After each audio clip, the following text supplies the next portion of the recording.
Boa tarde a todos e todas. Eu sou a professora Márcia Garbiero, autora desse trabalho, Informatização dos Serviços Sociais, a produção da desigualdade de acesso aos benefícios sociais em tempos de pandemia no Brasil, juntamente com o professor doutor Daniel Granada, da Universidade Federal de Santa Catarina. Eu sou da Universidade Estadual de Londrina, no Brasil. Esse trabalho ele é fruto do grupo de pesquisa do CNPq, do grupo de estudos e pesquisa do CNPq, Ciência, Ética e Anticiência, GEPSEA. A pesquisa que gerou a reflexão presente nesse pôster, nesse trabalho, né, que foi no caso que foi mandado, ela ainda está em andamento. Ela trata-se de uma pesquisa bibliográfica de observação participante através de grupos de trabalho, através de campos de estágio.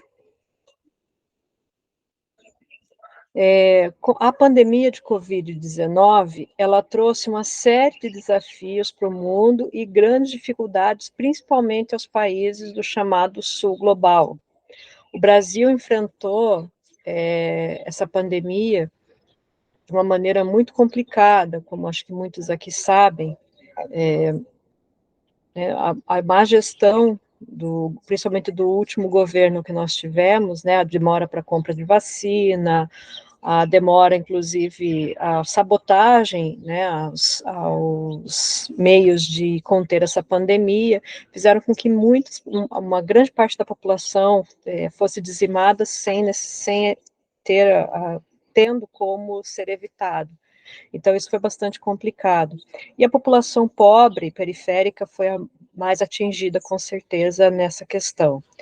Então, apesar de se tratar de um fenômeno global, os efeitos locais da pandemia, elas ocorreram em contextos sociais diversos, em que o impacto da desigualdade social, bem como as políticas de Estado, atuaram de forma determinante na medida como a população sentiram e ainda sentem os impactos da Covid, né? Apesar da pandemia já ter chegado ao fim, a questão ainda sofremos aí sequelas em termos de pobreza, de desigualdade social, de desemprego, né, alto preço, ainda refletem no cotidiano da nossa população.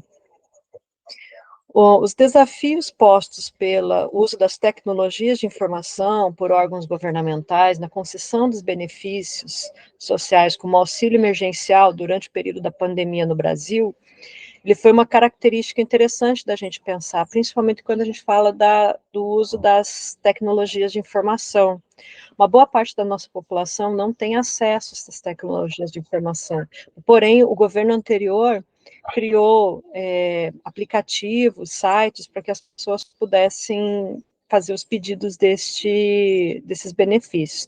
E aí a gente tem alguns números aqui, certo? De acordo com Rita Cavalcante, em seu Tecnologias de Informação e de Comunicação, Políticas Sociais e o Trabalho do Assistente Social, dos Assistentes Sociais, publicados na revista Serviço Social e Sociedade, já com o início da pandemia, o Centro Regional de Estudos para o Desenvolvimento da Sociedade da Informação, o CETICS, divulgou a pesquisa painel TIC Covid-19, cujos resultados indicaram um aumento significativo no uso de aplicativos para o acesso às políticas sociais públicas, porém com enormes desafios para se efetivar a conexão online da população com menos renda.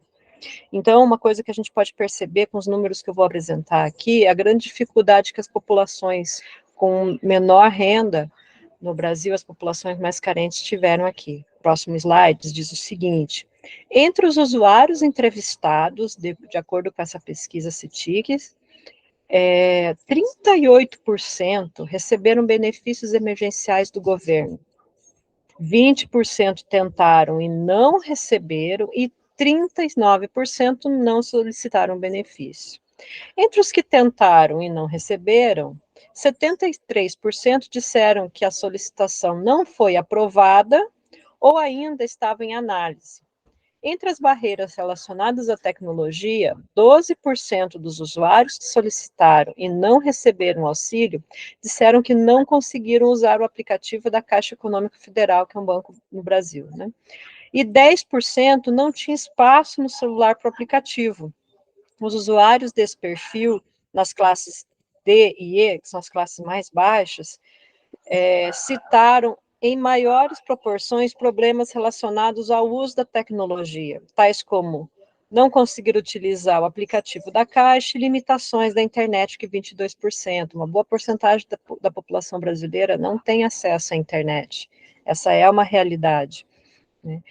Outra coisa também que apareceu nas nossas pesquisas é que muitos usuários acabavam indo presencialmente procurar do mesmo jeito, pedindo auxílio a profissionais para poder usar o aplicativo. Isso gera, inclusive, um outro problema, né, que é passar a sua senha dos aplicativos para outras pessoas, né, pedindo esses auxílios. Então, foram vários entraves que foram encontrados no uso dessas tecnologias, principalmente durante a pandemia, que ainda, na verdade, reflete muito na nossa população. Se, por um lado, a digitalização dos pedidos de auxílio, ela facilitou a concessão dos benefícios para algumas pessoas, facilitou, lógico, né? Mas, por outro, muitos daqueles que não possuíam acesso a smartphones, né, a telemóveis com uma memória boa, se viram ainda mais marginalizados. Em um contexto de restrição de atendimentos presenciais, que foi o caso da pandemia, essa população viu sua condição de precariedade se agravar de modo notável. Então, isso acabou gerando uma problemática muito grande para essas populações das classes mais baixas brasileiras, que acabaram se vendo sem, muitas vezes, acesso a esses benefícios. As conclusões que nós chegamos é de que, em momentos de crise, precisam ser colocadas em prática estratégias de atendimentos convencionais para a população, atendimentos presenciais, né? Aqui no Brasil, pelo menos, nós não temos condições de ter atendimento 100% online ainda, principalmente pelo volume grande de pessoas que não têm acesso à internet e nem a aparelhos, smartphones, telemóveis de qualidade. E também, ou às vezes quem tem acesso à internet tem acessos muito ruins.